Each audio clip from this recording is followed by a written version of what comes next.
ভারতের উত্তর পূর্বাঞ্চলের আসাম রাজ্যের করিমগঞ্জ মুসলিম অধ্যুষিত এই জনপদটি সম্প্রতি নতুন করে আলোচনার কেন্দ্রবিন্দুতে পরিণত হয়েছে। কারণ করিমগঞ্জের নাম পাল্টে রাখা হচ্ছে শ্রীভূমি, যা নিয়ে পক্ষে ও বিপক্ষে নানা বিতর্ক শুরু হয়েছে।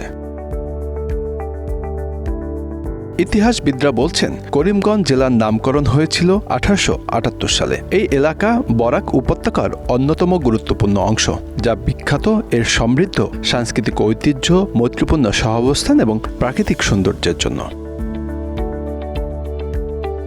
করিমগঞ্জ বাংলাদেশের সিলেট জেলার জকিগঞ্জ সীমানার কাছাকাছি অবস্থিত। এই জেলাটির প্রায় 55% মুসলমান। দেশভাগের আগ পর্যন্ত এলাকাটি সিলেট মহকুমার আওতাধীন ছিল। কেন করিমগঞ্জের নাম শ্রীভূমি করা হচ্ছে? স্থানীয় প্রশাসন জানায়, নাম পরিবর্তনের মাধ্যমে এই এলাকার ঐতিহ্যকে তুলে ধরা হচ্ছে। শ্রীভূমি নামটি ধর্মীয় ও সাংস্কৃতিক দিক থেকে হিন্দু ঐতিহ্যের প্রতীক বলে দাবি করা হচ্ছে। এটি এলাকার হিন্দু ধর্মীয় পরিচিতিকে নতুন মাত্রা দেবে বলে বিশ্বাস করেন অনেকেই। তবে স্থানীয় কিছু রাজনৈতিক গোষ্ঠীর মতে করিমগঞ্জের নামটি ইসলামী ঐতিহ্যের প্রতীক, যা তারা পরিবর্তন করতে চান। তারা দাবি করছেন যে এই নাম পরিবর্তনের মাধ্যমে এলাকাটিকে ঐতিহ্যগতভাবে ভারতীয় সংস্কৃতির সঙ্গে আরও একীভূত করা যাবে। অনেকেই এটিকে এক ধরনের সাংস্কৃতিক আগ্রাসন বলে উল্লেখ করেছেন। মুসলিম সম্প্রদায়ের অনেকে দাবি করেছে, করিমগঞ্জ নামটি শুধু ইসলামী ঐতিহ্যের প্রতীক নয়, বরং এটি বহুত্ববাদী সংস্কৃতির উদাহরণ। তাদের প্রশ্ন, কেন বহু বছরের ঐতিহ্যবাহী নাম পরিবর্তন করা হচ্ছে?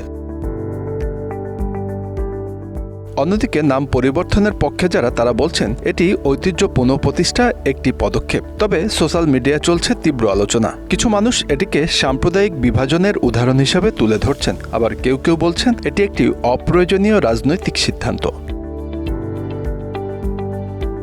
তবে এলাকাটির নাম বদল করার কোনো জোরালো গণদাবি কখনোই ছিল না। হিন্দুত্ববাদী কয়েকটি সংগঠন, বিশেষত ক্ষমতাসীন বিজেপি সরকার, বিভিন্ন সময় করিমগঞ্জের নাম বদল করে শ্রীভূমি রাখার দাবি তুলেছিল।